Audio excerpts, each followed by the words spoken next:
You? Oh, I don't know why it's not working. It's still on mute. Now it should be okay. Now you're Yeah. here. Yes. Thank you. And we're live.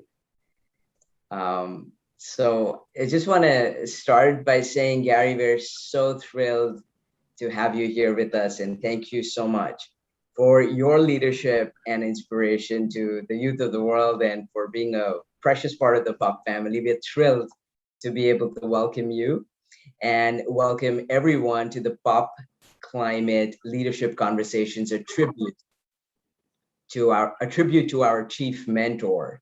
This project aims to strengthen youth leadership and explore tactics that empower the youth to take action and tackle the most pressing environmental issues that are faced globally.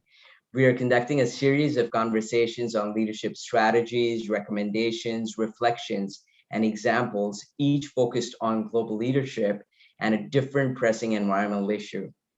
This initiative is designed and implemented as a tribute to our chief mentor, late Dr. R.K. Pachauri. Today, we have the pleasure of speaking with Garry Jacobs, President and CEO of the World Academy of Art and Science, about transformational leadership. A warm welcome, Garry. We are thrilled to be together with you, and thank you so much for joining us. Well, Ash, thank you for the invitation. I feel younger already just by being with you and your wonderful team. Thank you so much. You're our great youth leader. So thank you very much for this tremendous privilege. I'm going to hand over to Anna, who will have us start. Thank you. Thank you so much, Dr. Ash, and thank you so much, Garry Jacobs, for being here with us. I will now go ahead and introduce our guest speaker for those of us who are here or watching us online and want to know more about him. Mr. Jacobs is currently Chief Executive Officer of the World Academy of Art and Science, USA. Besides this position, he is the Chairman of the Board and Chief Executive Officer of the World University Consortium, USA. Vice President and Director of Social Science Research at the Mother Service Society, India, Distinguished Professor of Transdisciplinary Social Science at the Institute for Person-Centered Approach, Italy, editor of Cadmus Journal, focusing on economy, security, and governance, founder of Mira International, and management consultant to business in Europe, North America, and Asia on strategic growth and profitability, member of the Club of Rome International in Switzerland, and chairman of the advisory of the Global Institute for Integral Management Studies in India. We're delighted to have you here. Thank you so much for accepting the invitation. And I will now hand it over to Ash, who will be asking the first question. Thank you, Anna. And thank you once again, Garry. We're really thrilled to be able to seek your wisdom and learn and be inspired by, as we continue to be inspired by your experience. And we'd love to start the conversation by seeking your thoughts on what leadership means to you, Garry. Thank you. Thank you, Ash. There are many types of leadership, and there are types of leadership that take us forward. There are types of leadership that take us back. And there are types of leadership that organize to keep us just where we are, stuck in the mud. So I would reserve this very important term for those who are really taking us forward, taking us into the future, taking us into a better world than we live now. Regardless of what we call that, if we want to call it transformational leadership or visionary leadership, or it doesn't matter what the words are, but I think we need a different word for this than the kind of leadership that we have running governments, running corporations, making decisions at all levels in the world today.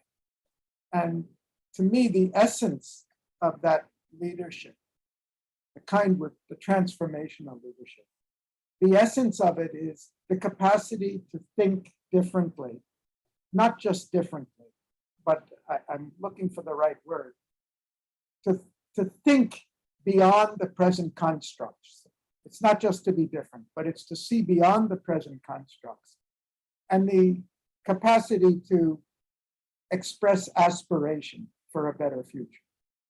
Without these two, we'll end up going in circles. We need to have a vision of where the world is going and how to get there. And we need to have the energy, the will, and the aspiration to be part of taking it there.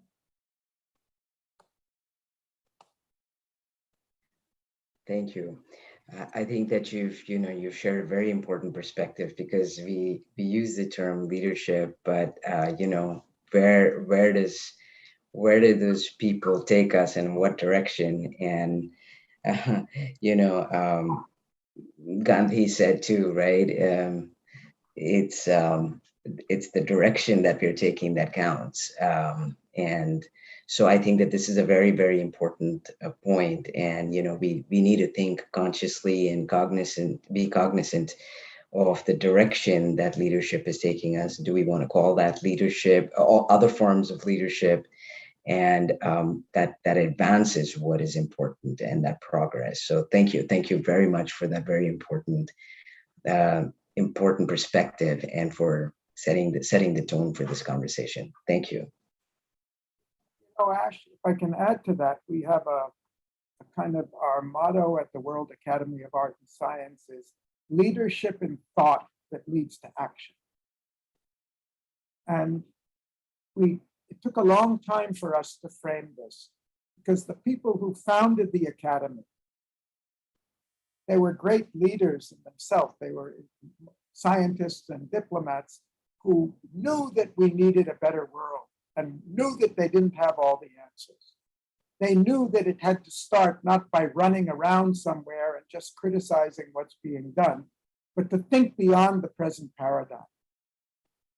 And the Academy we're not an operational organization. We're not running corporations. We're not making policy for governments. We're trying to think beyond the current horizons, not just into a utopia, not just in an idealistic way, but in a way that will help us get there.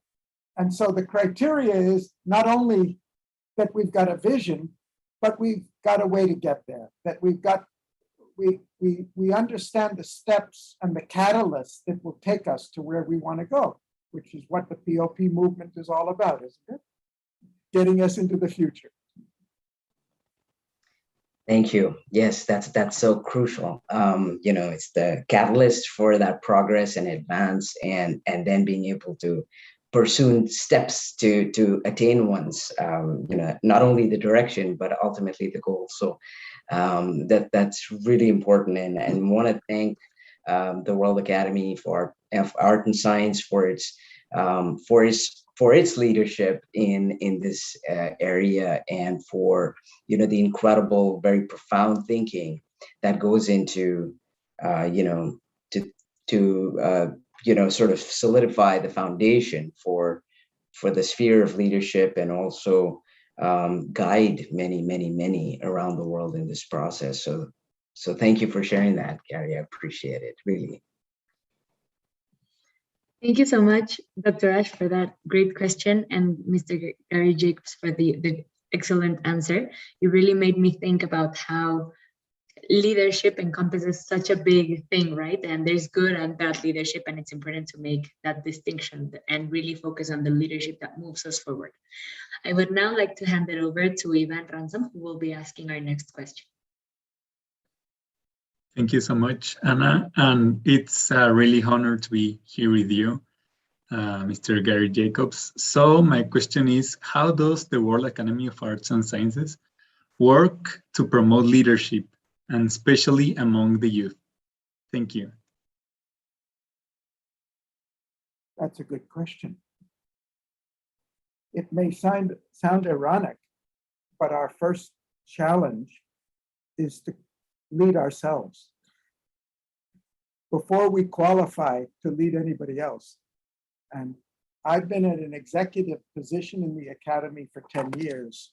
And when I first became the chief executive officer, we had people on the board saying, come on, we need to get policy advice. We need to be telling governments what to do and everything. I said, have we decided what should be done? Let's not be in a hurry to go selling ideas to other people to justify our existence. Let's take the time to think through what the problems are, why they're there, what's missing, and what we can contribute. And we've taken a lot of time to do that. And I must say it's been a very, very rich and rewarding process. And I discovered it's a process of leading people, not leading people to follow the leader, but leading people through a process of thinking together.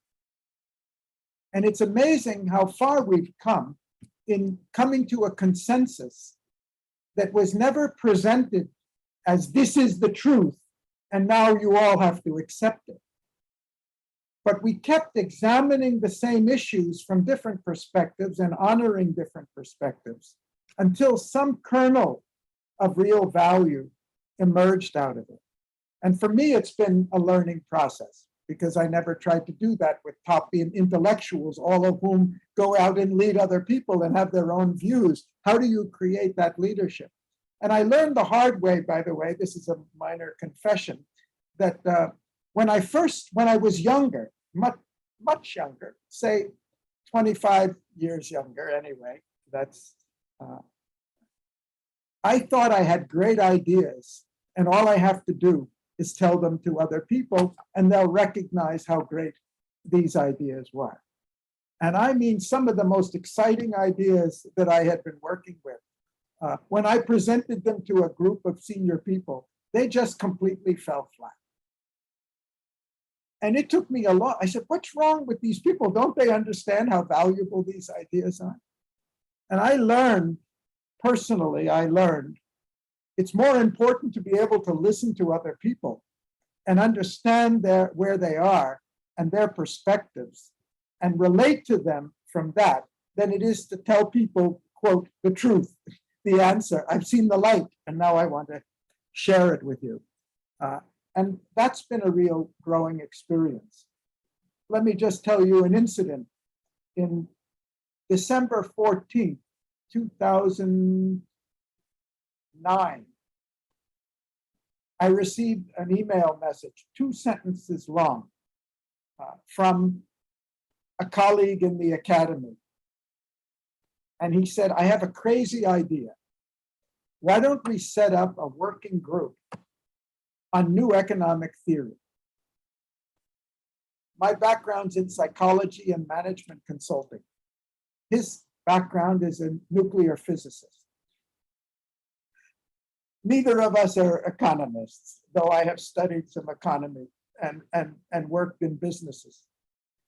And I mean, this is really a crazy idea. Who are we to set up this group?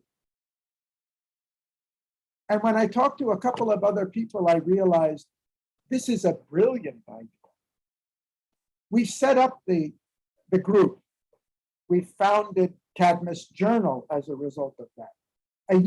We disturbed the status quo in the academy so much that within a year and a half, we had a kind of a mini revolution, which nobody was bargaining for. And he ended up becoming the president of the academy, and I ended up becoming the chairman of the board, none of which was on the agenda or in our minds. And it was that idea of leadership that, look, we had the courage to challenge some conventional wisdom on the prevailing macroeconomic theory, the neoliberal theory, to bring in other people and ask questions about it, even if we didn't have the credentials to do so. We finally convened a group of 50 academic thinkers, not all academics.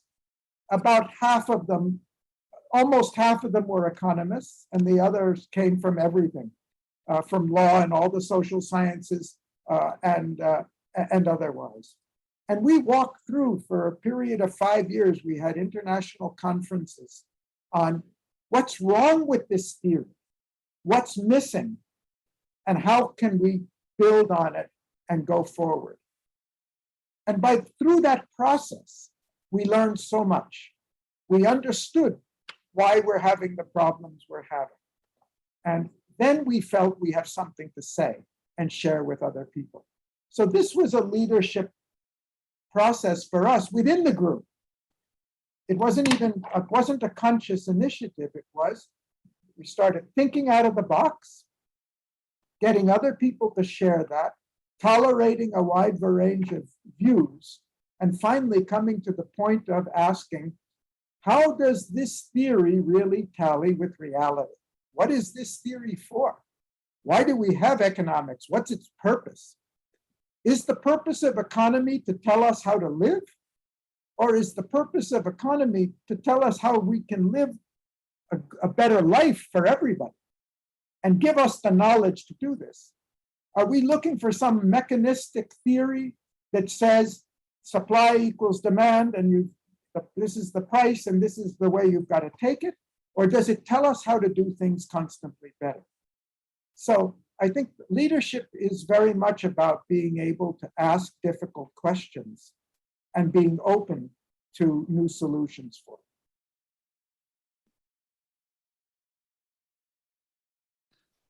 Thank you so much. And that's really important, the fact that one needs to internalize an idea to make it their own and to be able to actually fight for that cause when one is really convinced. And that can only happen when one is really understanding and feels validated as well, and feels that is taking into account their ideas, their values. And that's what actual leaders, transformational leadership can reach. That's something like really important about it. And thank you so much for your invaluable insight. Question. Thank you so much, Ivan, for that great question, and Mr. Jacobs for the answer. I would now like to hand it over to Priyanka, who will be asking our next question. Thank you so much, Anna. Thank you so much, sir. It's an honor to be here. And thank you for having this conversation with us. So my question is, now more than ever, we are seeing the coming together of art and science. We see that conversation shift from STEM to STEAM, even in the education realm in India, especially that's where I studied. I can see that rise. So what, according to you, is the role of art and science together in building a sustainable future? And what is the role individually as well for a sustainable tomorrow? Priyanka, thanks for that question. It's a really great question, and it's one we have been struggling with in the academy. I think that our founders in 1960 really understood the answer to that.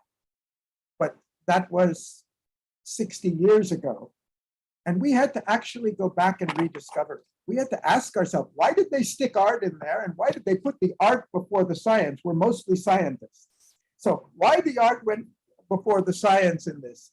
And I think there's a really good reason, because when they were using the word art, they were not thinking of the liberal arts or of art of any normal description. They weren't even confined to the humanities. What they meant was the mind, the human consciousness has two main dimensions. It has a capacity at its highest. It has a capacity for logical reasoning about the external world in which we live.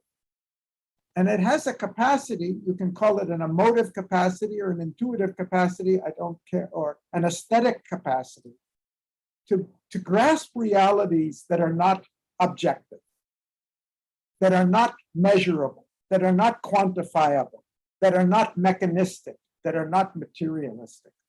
And it's interesting because we never set out this way consciously, but over the last 10 years, every subject we came up to, it started with economics, we finally called our quote theory a human-centered theory of economics, which sounds pretty preposterous because who else would want a theory of economics and who else would use one? But the fact of it is we have a prevailing science of economics which kind of ignores the human being. And putting the human being at the center of it and asking what's in it for us. This is not a Newtonian theory of how the world works. This is a theory of how the world can work better for us. And so we found that the subjective dimension, for this purpose of your question, I'm saying I identify science with the objective dimension of reality. And I'm using the word art. It may include spirituality, inspiration, romance, or anything else, but the subjective dimension. Professionally, I'm a business consultant, and I have learned over the years that the subjective dimension of life is much more important and determinative of results than the objective.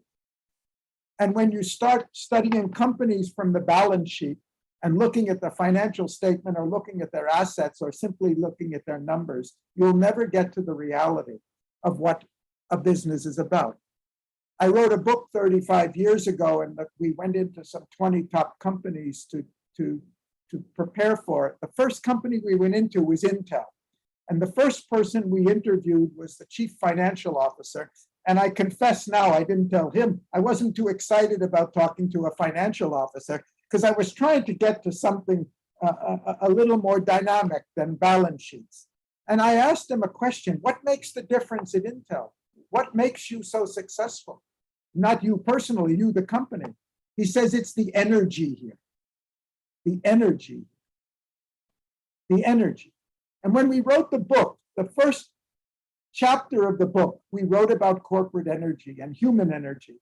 And the first paragraph of the book was quoting from the CFO of Intel.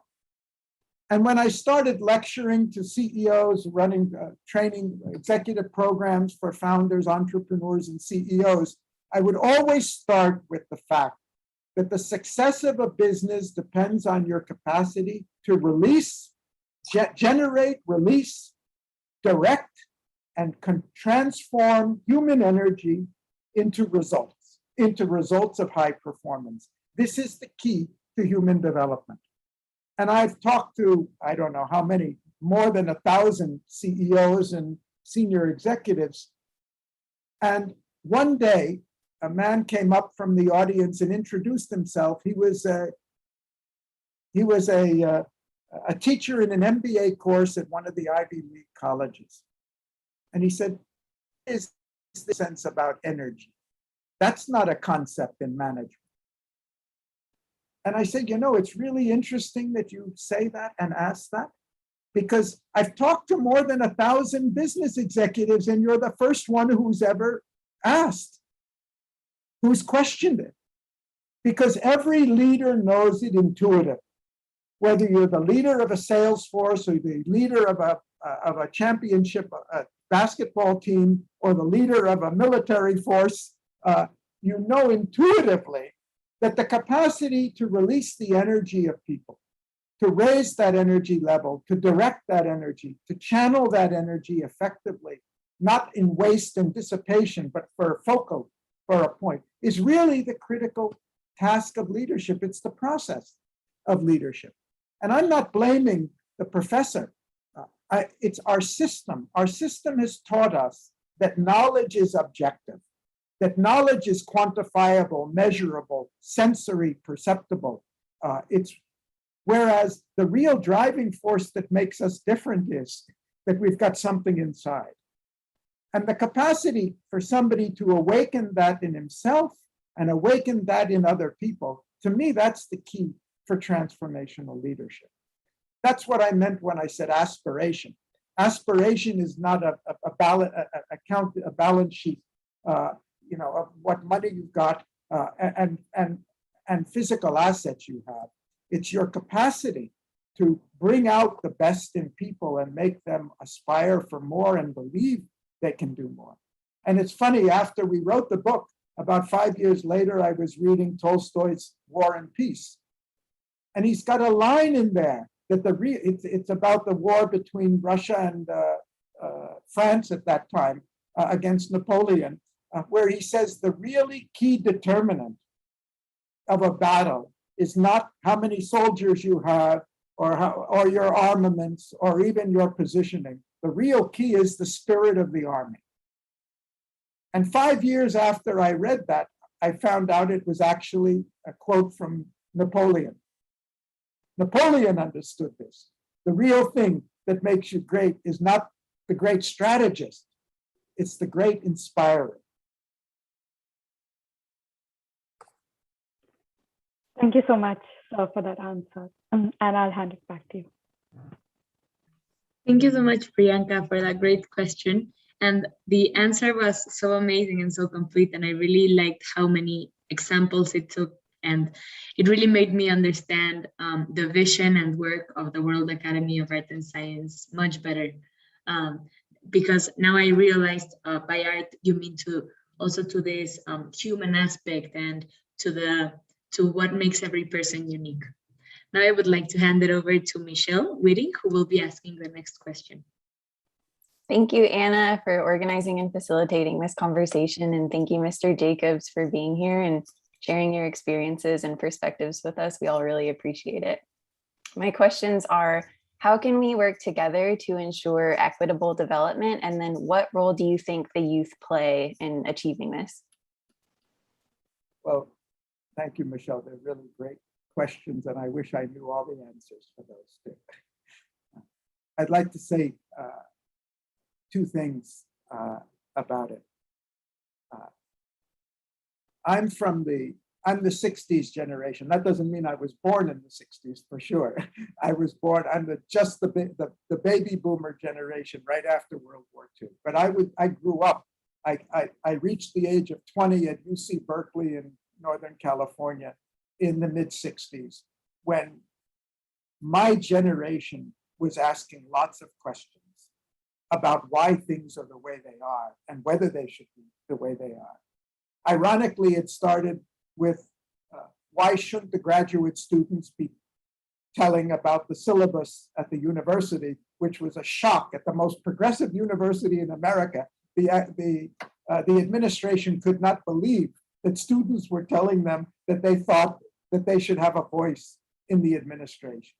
Well, it quickly went from the free speech movement and to anti-war protests, and then just about protesting everything there was. And we saw a lot of tear gas on campus and all of that.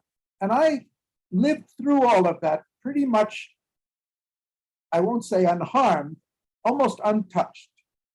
Because what are all these young people so excited about?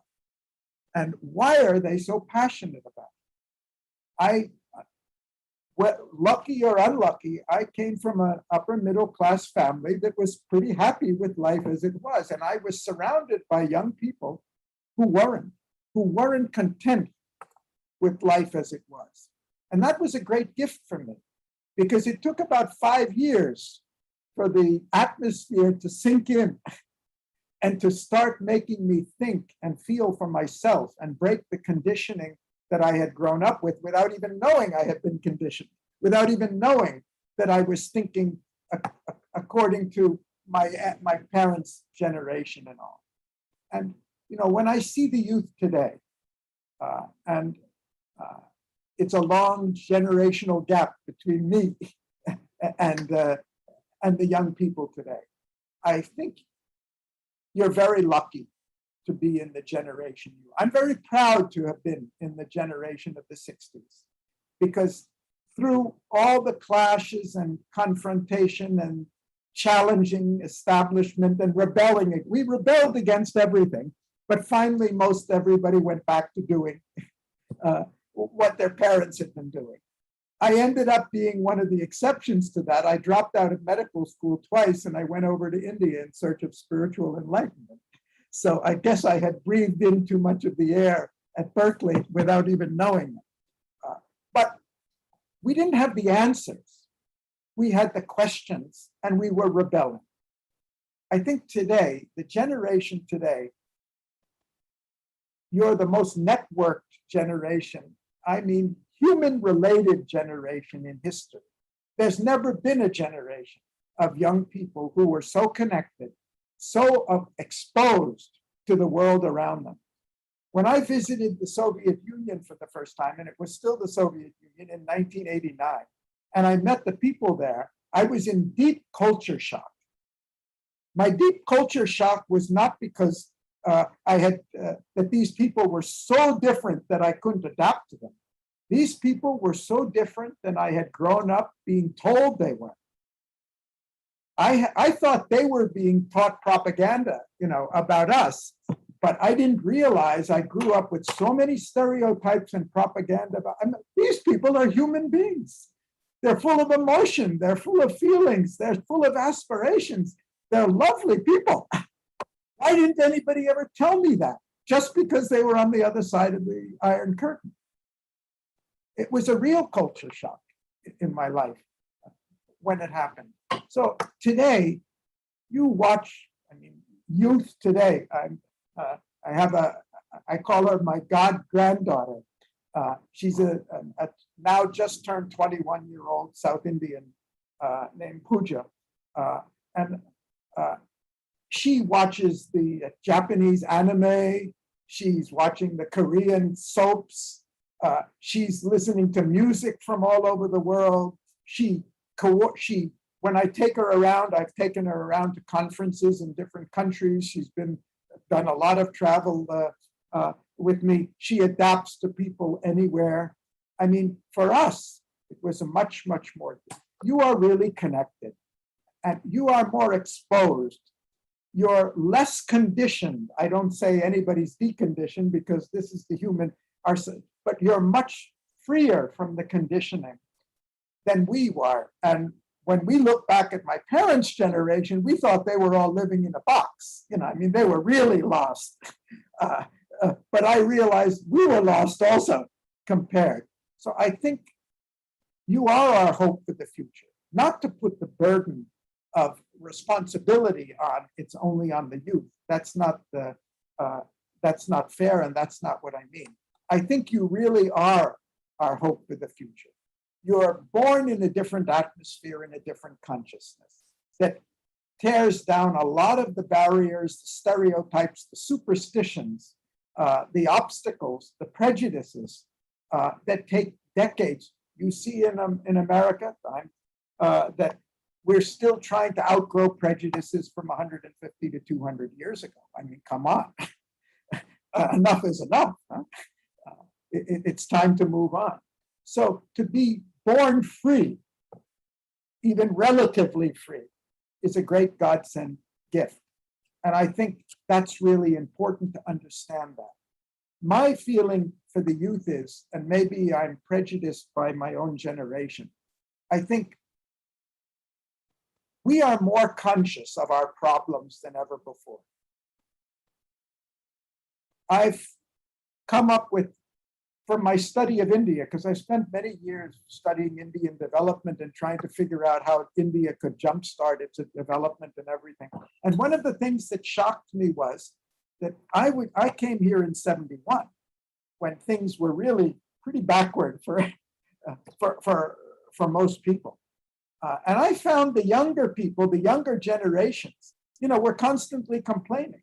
I said, what are you complaining about? Do you know how much, the AC is not working now?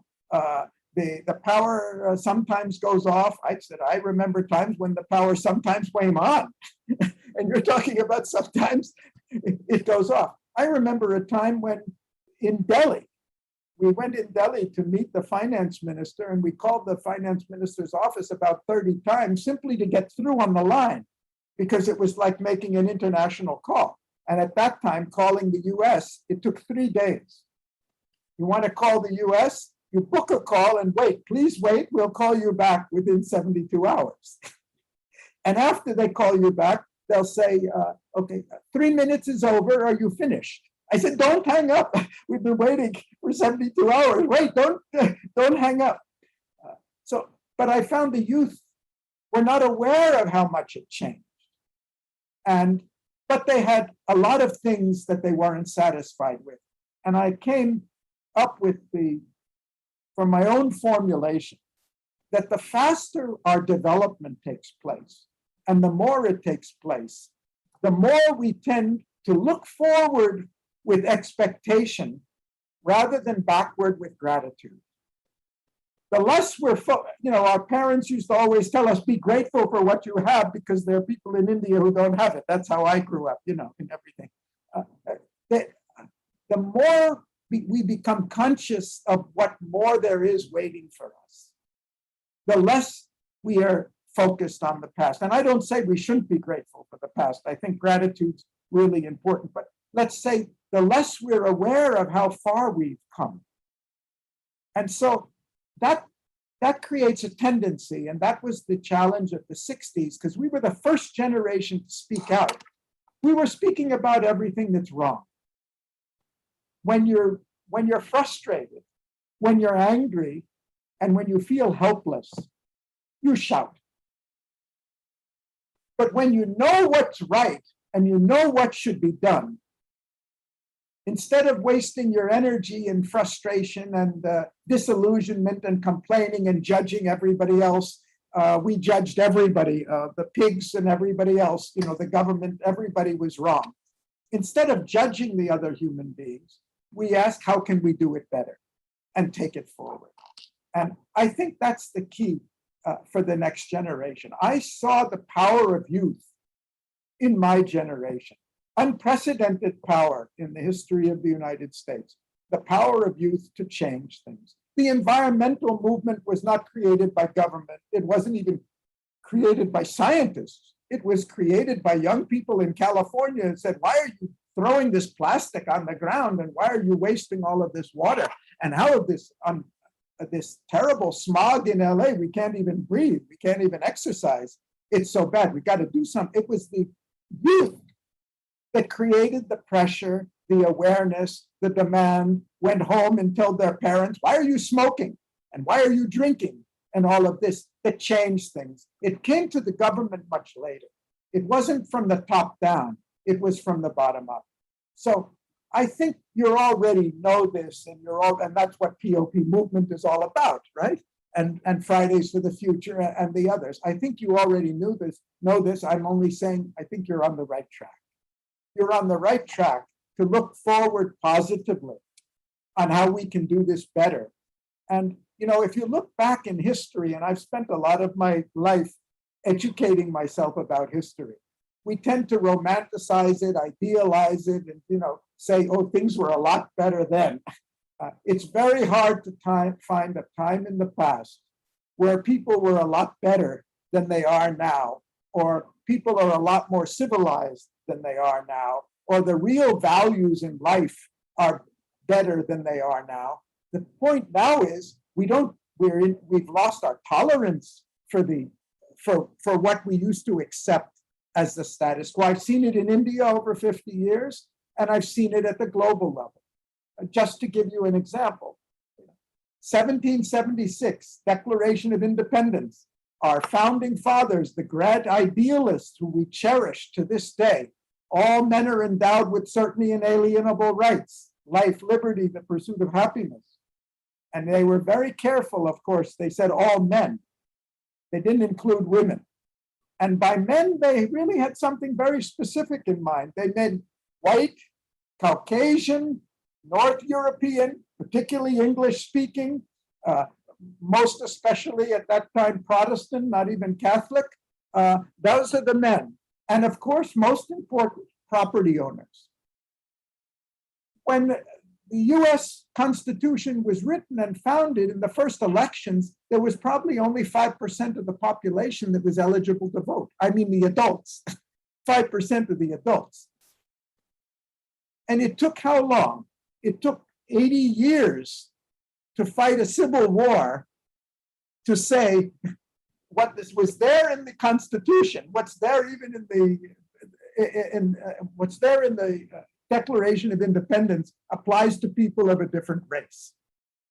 And having fought a war for the bloodiest war we'd ever been in up until that time, and having done that, we had to, in my generation, in the 60s, we had to go through an American civil rights movement to try to make real what had been granted constitutionally in 1862. It took us that long. My grandmother was a suffragette in America, fighting for the right to vote. 1922, the American women got the right to vote. You know when the Swiss women finally got the full right to vote? The last canton, 1975. 1975. The women got it in India before that, much before that. And India is a young nation by comparison. So to keep this in mind, to keep this in perspective. So it was Jeffrey Sachs, who was attending one of our conferences, said something that really struck me as very perceptive. He said, the Universal Declaration of Human Rights is the foundation for the Sustainable Development Goals.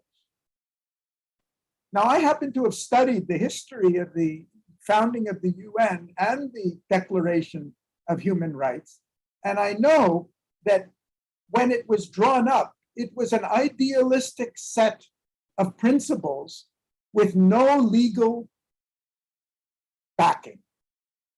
The nations that drew it up were very careful that there's nothing in this declaration that gives anybody the right to come into our country and say we're violating the human rights of our own people. And that included the US. The US was very particular, even though Eleanor Roosevelt was the real leader who pushed this through. US was very particular. We don't want anybody coming here and finding fault with us because of the way we handle our minorities. So it's an ideal. We said it 2 centuries before. And now we've got SDGs where 193 countries are agreed in principle, agreed even on targets, and they're even measuring them. And that's progress. That's progress. The progress doesn't come from black to white in one step. It doesn't even go in a straight line. The last 5 years that we had, 4 years under Trump, was the most disillusioning and experience for so many of my American friends. I was happy for once not to be in America during most of that time. It was so disillusioning. But it's interesting that when it happened and why it happened. It happened after we elected a Black American as president and re-elected him 2 terms in a row, something absolutely unimaginable when I was growing up, absolutely unimaginable. And then we were threatening to elect a woman. Enough is enough. It was enough to raise every resistant, every fundamentalist tendency, every reactionist tendency in the blood of America. And we began behaving, or not everybody, but we began behaving like the fundamentalists that we're fighting in the Middle East. And there was an American TV show, I forget what it was called, on Newsroom. And the first episode, the hero of the story says out that refers to our American Taliban. Somebody could dare to say that we've got fundamentalists in America too. They're not just something elsewhere. Now, what I mean by all this is our progress is not a straight path. It's a zigzag path. It goes back and forth. We make some progress. We go back a little and we get disillusioned and think everything's been lost. And then we jump ahead again. And we've got to do that because society is not homogeneous. We've got people at all levels living from different generations, living in different mindsets. And this is a country of such mixture. The world is of such mixture. So we've got to be really patient. All I'm cautioning is don't be cynical if things are tough or if we don't get everything we want now. We are making progress. We can trace that progress over time. It's undeniable and it's remarkable as long as we're genuine enough to look really at it and not sentimentally and be disillusioned by all the injustice. Of course, there's injustice and inequality everywhere. There's always been. It used to be called monarchy. Before that, it was called conquest. Just go and conquer and take anything you want anywhere, like the English came and took India. Oh, this is a beautiful place. This is a jewel. We'll put it in our crown. So suddenly India has become the jewel in somebody else's crown. And that was legitimate. When the UN was founded, I'm talking too much, I will stop in a minute. When the UN was founded, do you know the colonial powers never intended that colonialism should end? It was never part of the UN agreement. 55 countries, it's enough for us. Why do you want more countries in the world? It'll only complicate things. It's hard enough to get 55 countries to agree. 1945, the UN. 1947, India was the first major country to get independence. Within 15 years, 1/3 of humanity, 1/3 of humanity was freed from colonial rule. It wasn't there in the intention. It wasn't there in the charter. It was there as a vague principle, but not as a reality. And now we've got not 55 countries or 100 or 120 or 130, we've got 193 or more than that. So the progress is undeniable. The question, what can we do to make it happen faster? Because we are in a hurry. We're in a hurry because of the pressure of climate, which is a godsend. If we didn't have it, we'd need to invent it, because we need something to give us the sense of urgency that we need to really move forward. It's not just to save the planet from the climate, it's to save us from every type of injustice and inequality and absolutely unpardonable thing in a world that has the knowledge, the financial resources, the organizational capabilities to make life very livable for everybody. But there's no sense just finding fault with the people who have done it, because they haven't done anything that wasn't done in the past. The question is, how do we improve on it, and how do we take it forward? Thank you so much for providing a historical context for that answer. And I really like the imagery of your generation sort of asking the right questions and laying the groundwork for our generation to find our way to the right answers and working together in that challenge. So thank you so much. I'm going to pass it back to Anna. Thank you so much, Michelle. And thank you, Garry, for that amazing answer. I find everything you say so interesting. You've really opened up our minds here, because what you were saying about culture shock is so real, right? We're so connected now that maybe if I go, I don't know, to Korea, I won't be as shocked as I would have if I had gone in the 50s or in the 70s, right? Where I would have no idea what Korea was like. And that's so interesting, because I think this really helps us understand the problems that are happening elsewhere and advocate for those as well, and not only for what we see. So now I would like to hand it over to Kevin, who will be asking the next question. Thank you, Anna. Wow, I'm so amazed about the answers you gave. And I also want to say that if you think that youth has this energy and they challenge the system and they think about connecting with other places and understanding other places, I'll then bet that you are also young. So my question is, what is transformational leadership for you, and how can it help us achieve peace and prosperous future? I'm going to give an answer which I've already given in different words, and I'm not sure I'll be able to communicate what I mean by this or what I feel by it, because it sounds too stereotyped. But what I'm trying to express is not a stereotype, it's a deep personal conviction. When I first did my research for my first management book, we went into companies that dated, and by the way, having been at Berkeley and all, my stereotype about big business, I'd never worked in a big corporation. My father was a very successful businessman. He earned a lot of money, and I wondered why he wasted his whole life traveling around and making money. That seemed to be, is that really the purpose of life? It's easy for the son of a man like that to say it, because I had anything I wanted. But I didn't have any great idealistic idea about business. And we went into some really fine companies that had grown up over 50, 70, 80 years, from family-owned businesses matured into corporations. And the single thread we were looking for, the keys to sustained success. You're looking for the keys for a sustainable life on Earth.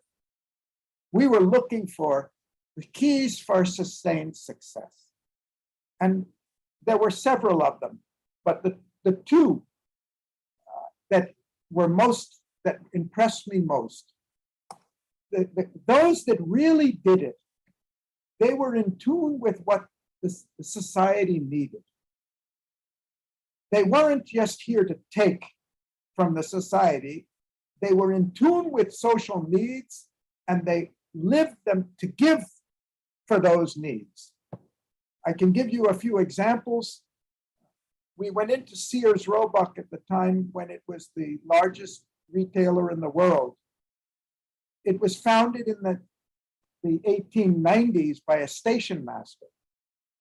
And after he set up a mail order catalog to sell to the rural population who couldn't come to the cities, there weren't even ways to get there, and buy products. And after a few years of prospering, he brought in a partner named Julius Rosenwald and asked him to invest. And Rosenwald said, if you want me to invest in your business, you've got to stop selling all of this shoddy merchandise and promising the moon to people when you're selling them snake oils and hair restorers and all of that. I wish I had one right now, by the way, and all of this.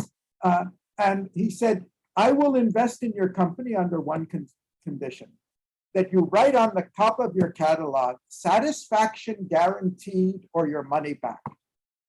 Now, we wouldn't waste any time talking about that now. What's the big deal? You can get that satisfaction guarantee anywhere in the world. As far as we know, it was the first company in America to do that. Whether it was the first in the world, we don't know. The history doesn't tell us. Within 20 years, Sears was the largest retailer in the world, in America and the world. And they stayed in that position for 70 years. Because they really understood what people wanted. They wanted something they could trust. The business motto in the 19th century was caveat emptor, that's Latin, buyer beware. Buyer beware, the seller will do anything and cheat you. You have to beware for yourself. The motto today is the customer is king, the customer or queen, the customer is always right. And it's a global model. It's a typical example. I studied the Marriott Corporation from their infancy. We looked at, by the way, I won't go more stories, but 1984, one of the companies we studied was Apple Computers. They were the smallest of the companies, but they were the most successful. They were the largest of the PC companies, which was just a 5-year-old business. And after we studied it, they had just launched the Macintosh, the first Macintosh with a smiling face on the computer and the graphic user interface.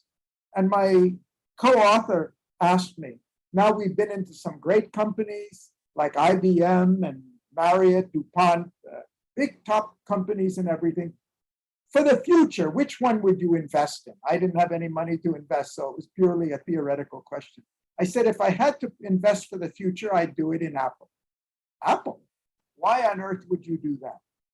Because they understand better what the people really want, the subject, the art, that a computer is not just a machine to make us a machine, and we have to learn the machine language in order to talk to it and write it. It learns our language. It talks the way, it behaves the way we want it to. We got a trash can and a desktop and all the things we're familiar with, and we can do it. It works for us rather than us working for it. And I said, that was Steve Jobs' genius. And he said, very interesting. 6 months later, Apple threw Jobs out of Apple, threw him off the board, famous story, because the business people had taken over the board, and they said, these youngsters don't know what they're doing.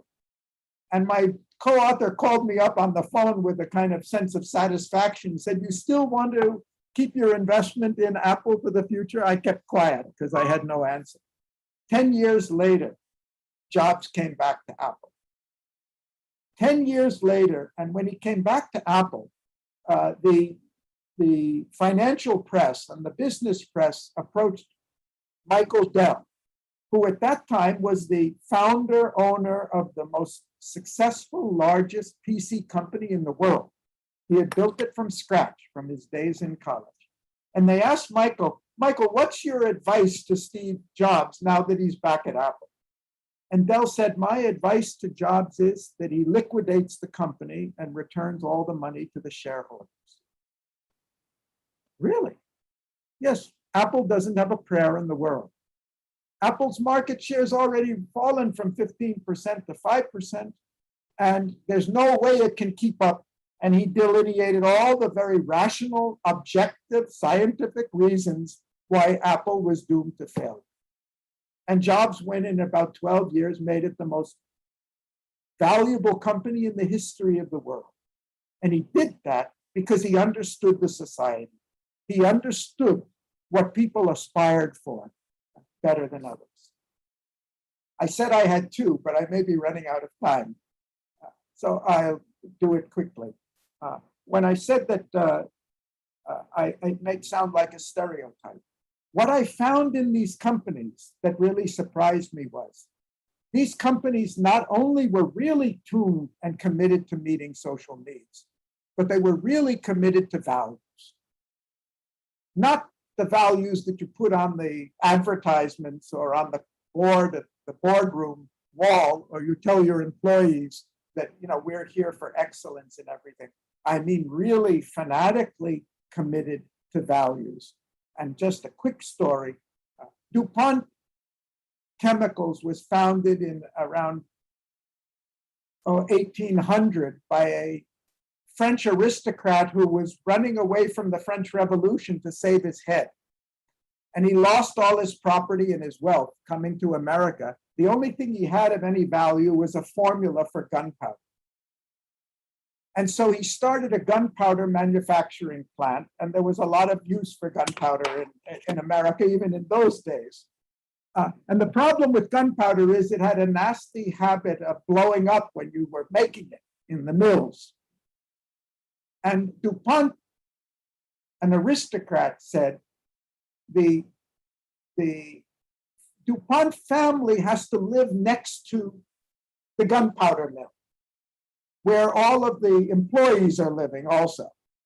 And if a mill's going to blow up, it's going to blow us up too. And the most dangerous time for a mill was when you first turned the switch on a new machine. And he says, only a member of the DuPont family is allowed to turn the switch on a new machine at startup. 100 years later, DuPont got out of the gunpowder business totally, but they kept the value of safety. And when we went into DuPont, they had not just the best safety record in the world, their safety record was 80 times better than the average in America, not 80% better. They had made safety a value. They valued every person and every act in the company, that everybody's safety was so important that they said you're safer working in a DuPont chemical factory than you are in going home and playing with your children. You get more accidents at home than you do in the factory. So I'm just giving it as an illustration, one value, but the values are power. Values are valuable. They're really valuable. And I haven't found anything short of pure spirituality that's more valuable than a life lived for values.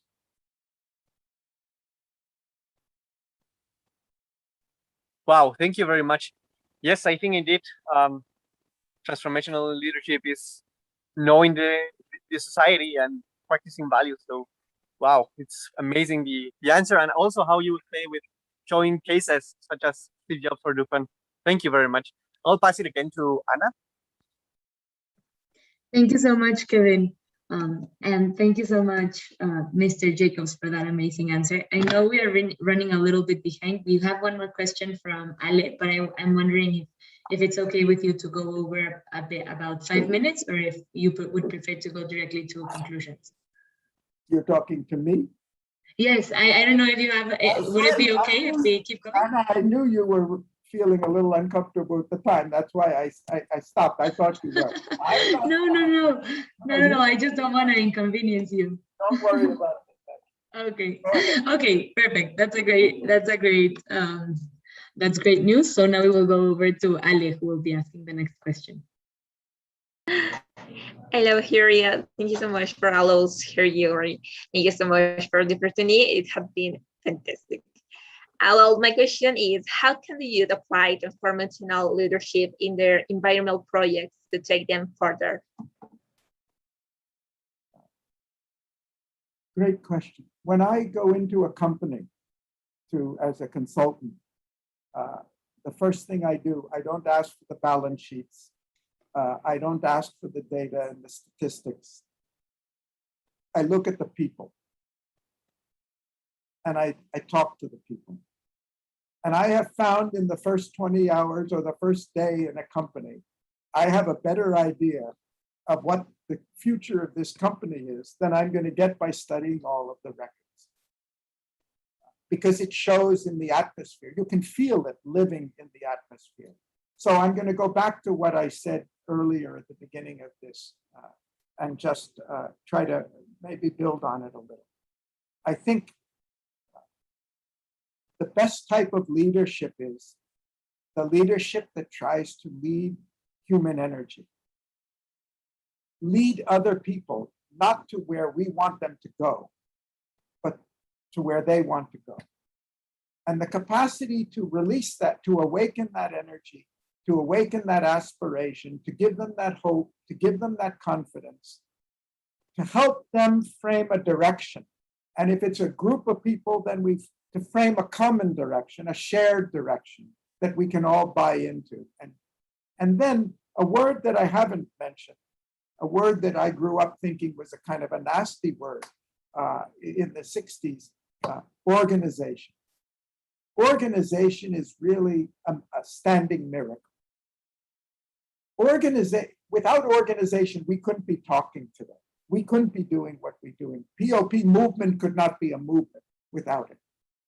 Organization is a way to help us relate to each other. Without it, we'd all be functioning as independent individuals, and the world could never accomplish what it can accomplish today. But what we need is a living organization, not a mechanistic, autocratic organization that just runs by the rule book and the bureaucracy. An organization that itself releases the energy of people, gives them a chance to express their capacities more effectively, in harmony with each other, in coordination with each other, in integration with each other. Organization's a miracle. Not the organization we learn looking at the organizational chart. I think you have the opportunity, a transformational leader has the opportunity to create a living organization. An organization that works for us and not puts us in cubby holes and closes us down. And that's what we need, a new model of organization. That's what I wanted to call my first management book, The Living Organization. The author, the publisher didn't think it's a dynamic, oh, that doesn't sound really very dynamic for a management book. But that's what I really wanted, because an organization is as good as the people in it and the relationships of those people. And our organizations today are much more lateral, much more uncentralized, was a phrase coined by a previous president of the Academy. It's not all top-down authority from, it is, we work together in relationship. And that's what I think of your generation. You are pioneers. We don't know how to do that. I understand it. We don't know how to do that. You can see, even as countries, we don't know how to live together. Your generation and the generations that come are going to discover and teach us how to live together in organizations that are not brittle, mechanistic boxes that are competing with each other, but are integrated in one world and empowering all of us by the power of the organization. Because organization today is a tremendous power. But is it a power for control, or is it a power for freedom and liberation and an unprecedented creativity into the organization? Or let's put the heart into the organization and the art into it and make it really living. And I think you can do that. You can show us how to do that and show the future how to do that. We've got to humanize our organization.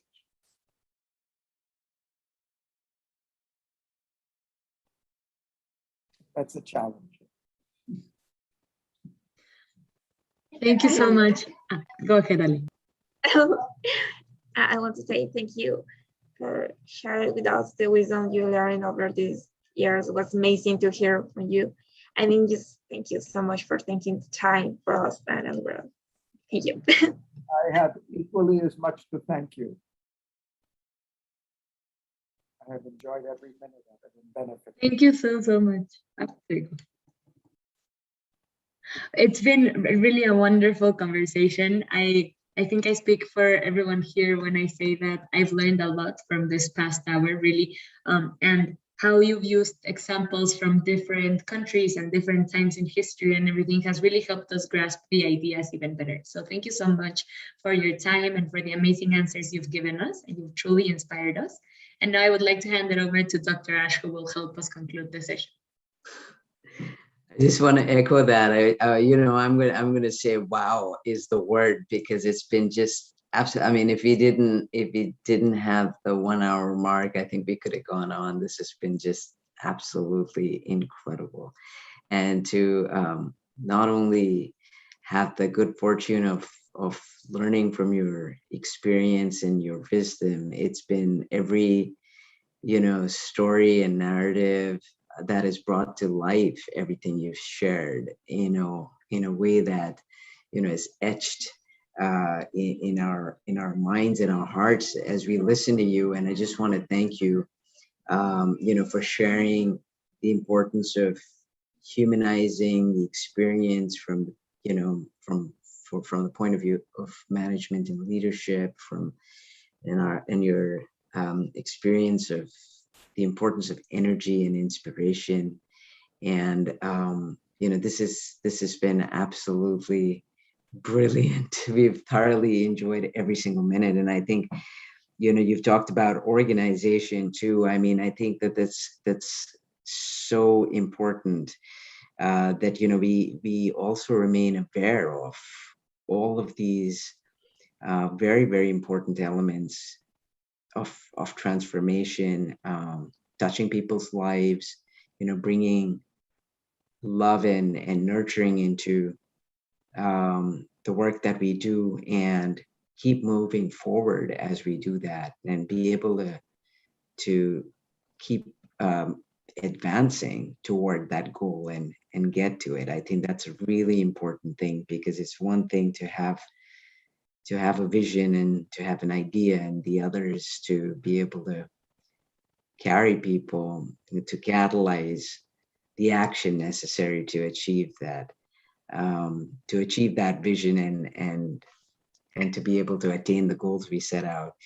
And I just want to say that, for each one of us, and I know many people who are listening, there's just so much potential. And I think all that you've shared with us are essential ingredients to bring into the mix of the action. I mean, at the POP movement, we're driven by and inspired by action. And I think bringing in the experience and the knowledge that you've shared with us, the importance of embracing values, inspiring, having that wisdom and experience to organize and to learn from it, and be flexible in a way that all organization ultimately serves us, but doesn't sort of stand in. It's intended to guide us as we go ahead and to serve us in the process. So I think these are really important things. And then ultimately, of course, the core of it, which is the energy. And I think it's all about, the love and the energy that we bring. I mean, everything we are is really all energy. And I think,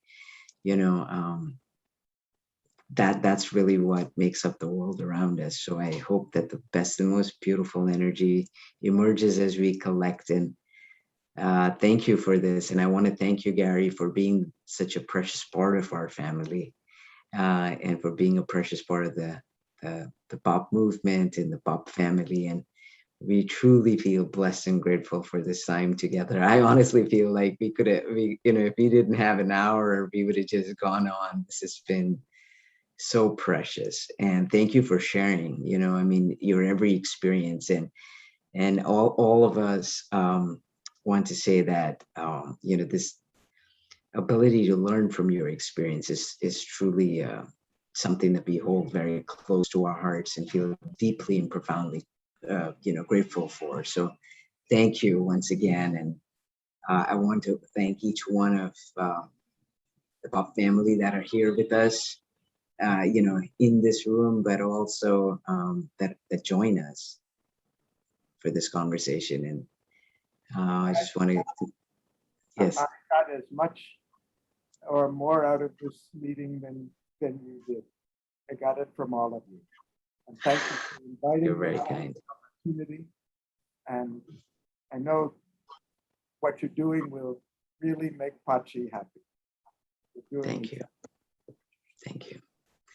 Thank you. We he always held you very close to his heart. And I just want to say that you're being here with us today and being with us at every critical step. But most importantly, sharing your light with us and your love with us and your leadership with us means everything. So thank you. Thank you. I'll be there to support you if I can. Thank you. We'd love to get a picture with you. Pardon me? Keep up the great work. Thank you. We'd love to get a picture as we conclude today's conversation, but we'd love to continue with this conversation with you, Garry. And if you'd agree, we'd love to get a screen grab, and maybe for those who can turn on their cameras, it'll be amazing to have you. Thank you. I'd like it too. Thank you. I'll share this with you. Thank you all. Those of you who can get you, terrific. Thank you, Vanessa. All right, here goes. Thank you, guys. Thank you very much. I'm going to share this with you, Garry. I'm going to send you this as well as the link to the conversation.